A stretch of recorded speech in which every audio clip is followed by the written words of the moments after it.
அம்மா யா hi Dhanshika, good morning. Good மார்னிங்ப்பா. இன்னைக்கு வந்து கம்மங்கூழ்ப்பா.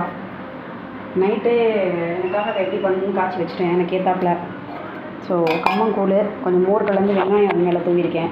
ஸோ காலையிலைக்கு இதுதான் எனக்கு. உனக்கு இருக்குது, ஆனால் நீ குடிக்க மாட்டேன்றது தான் உடலுக்கு நல்லது. கொஞ்சம் வச்சுருக்கேன், கொஞ்சம் குடிச்சிரு. ஓகேவா? அடுத்து ரசம் சாதம்ப்பா இன்றைக்கி. ஓகேவா? ரசம் சாதம் கிளறியாக இருக்குது. அப்புறம் கேரட்டும் பாசிப்பருப்பும் போட்டு கூட்டு. என்ன தனிச்சிக்கா சொன்னாலே மூஞ்சி சொல்லிக்கிறோம். ஆமாம், அது கேரட் தான் உனக்கு இருக்க மாட்டேங்குது. இதுப்பா கொஞ்சம் புளி சாதம் கிளறினது இருக்குப்பா. இந்த பவுடர் நான் வீட்டில் செஞ்சிருச்சேன்னா அதை போட்டு கொஞ்சம் கிளறி வச்சேன். அது கொஞ்சம் வெங்காயம், கூழுக்கு வெங்காயம் என்ன வெங்காயம் போட்டுலாம் நறுக்கி வச்சுருக்கேன். இதுக்கு இன்னும் கொஞ்சம் கூழ் இருக்குது. ஓகேவா? இதுதான் காலையிலைக்கும் மதியானத்துக்கும். மதியானம் மாம்பழம் வெட்டிக்கலாம். ஓகேவா? ஸோ இன்றைக்கி தான்ப்பா காலையில் டிஃபன்.